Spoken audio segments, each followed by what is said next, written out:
Hello friends, welcome back again in technical ज्ञान। Friends, technical ज्ञान में आज बात करेंगे कि जो इंडिया की फ्रीक्वेंसी है उसको अगर कम ज़्यादा कर दिया जाए तो हमारे इलेक्ट्रिकल सिस्टम में क्या इम्पैक्ट पड़ेगा।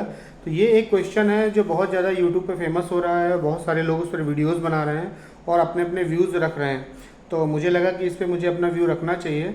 तो इलेक्ट्रिकल सिस्टम में फ्रेंड्स होता क्या है कि दो टाइप का हमेशा पोटेंशियल रन कर रहा है, एक तो एस टी वोल्टेज और दूसरा एल टी वोल्टेज। बट दोनों टाइप का जो वोल्टेज हमेशा ट्रांसमिट किया जा रहा है, मीन्स सेंड किया जा रहा है कभी भी किसी सब स्टेशन से कंज्यूमर तक। तो हो क्या रहा है, उसमें जो फ्रीक्वेंसी है वो फिक्स रहती है कि 50 हर्ट्ज फ्रीक्वेंसी है। अब होगा क्या, अगर हमने 50 हर्ट्ज फ्रीक्वेंसी की जगह हमने फ्रीक्वेंसी को कम किया या ज़्यादा किया तो उससे सिस्टम पे क्या इम्पैक्ट पड़ेगा वो मैं बताता हूँ। सपोज़ हमारा कोई मोटर है, इलेक्ट्रिकल सिस्टम में मैं अगर मोटर की बात करूं, क्योंकि इंडस्ट्रीज में सबसे ज़्यादा मोटर ही यूज किया जाता है। तो अगर मैं मोटर की एक बात कर लेता हूं एग्जांपल के लिए, वैसे कूलर भी है घर में, हाउस होल्ड किसी भी इक्विपमेंट की बात कर सकते हैं, उस पर भी हुआ ये अप्लीकेबल होगा। तो अगर मैं मोटर की बात करता हूँ, क्योंकि मोटर हमेशा इंडस्ट्री में ज़्यादा यूज होता है, तो अगर सपोज़ किसी मोटर का हमने फ्रीक्वेंसी कम कर दिया, 40 हर्ट्ज हमने फ्रीक्वेंसी कम कर दी, तो उस पर हमारा क्या होगा। तो जब हम किसी भी इलेक्ट्रिकल सिस्टम में मोटर का हम जब फ्रीक्वेंसी कम करेंगे, सपोज 40 हर्ट्ज हमने कर दी फ्रीक्वेंसी, तो जो अब हम उसका कैलकुलेशन निकालेंगे तो उसके आरपीएम पे क्या इफेक्ट पड़ेगा। जैसे हम उसका कैलकुलेशन निकालेंगे एन एस बराबर 120 एफ बाई पी से, तो होगा क्या, उसके 1200 के अप्रॉक्स आरपीएम आएंगे, मीन्स मोटर की जो स्पीड है वो कम हो जाएगी। अब ऐसे हम उसका सपोज 45 हमने उसका कर दिया फ्रीक्वेंसी, तो क्या होगा, वो 1300 के अप्रॉक्स पहुंच जाएगा। तो इससे क्या होगा कि जैसे हमने फ्रीक्वेंसी कम किया तो उसकी जो स्पीड है उस मोटर की या उस अपरेटस की वो डाउन हो गई। अब हमने सपोज क्या कर दिया कि जो हमारी फ्रीक्वेंसी उसको मैंने 55 हर्ट्ज कर दिया। जैसे हमने 55 हर्ट्ज किया तो वो क्या हो जाएगा, हमारी जो स्पीड है, मीन्स जो मोटर का आरपीएम है वो इंक्रीज होकर के हमारा 1600 कुछ आरपीएम हो जाएंगे।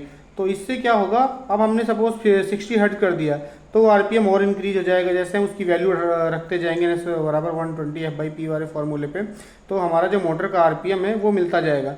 तो जब हम ये रखते हैं कि कम, जैसे हम फ्रीक्वेंसी डाउन करते हैं तो हमारा क्या होता है, आरपीएम भी डाउन हो रहा है। और जैसे हम फ्रीक्वेंसी को अप कर दे रहे हैं, मीन्स फ्रीक्वेंसी 50 हर्ट्ज से अब चले जा रहे हैं 55 हर्ट्ज पे, 60 हर्ट्ज पे, तो उसके आरपीएम भी बढ़ जा रहे हैं।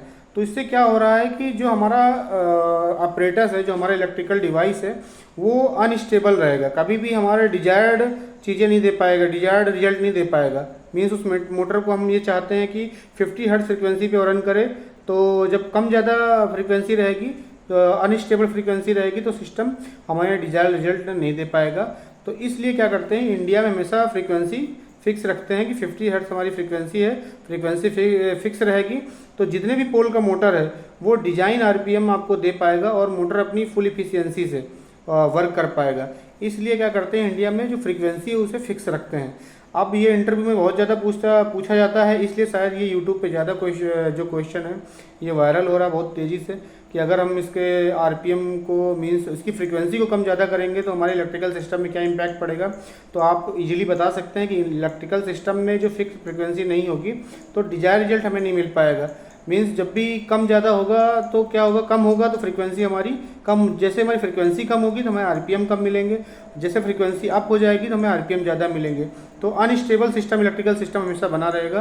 तो इसलिए क्या करते हैं, हमेशा जो ट्रांसमिट स्टेशन है जो इंडिया में वो ट्रांसमिट करते हैं, जो फिक्स है वो फ्रीक्वेंसी हमारी 49.5 या 50 हर्ट्ज की फ्रीक्वेंसी हमें ट्रांसमिट की जाती है, जो हम रिसीव करते हैं और यूज करते हैं इलेक्ट्रिकल सिस्टम में। तो होपफुली ये आपको समझ में आया होगा, इसके पीछे का लॉजिक समझ में आया होगा। तो मिलते हैं ऐसे किसी और वीडियो में, तब तक के लिए धन्यवाद।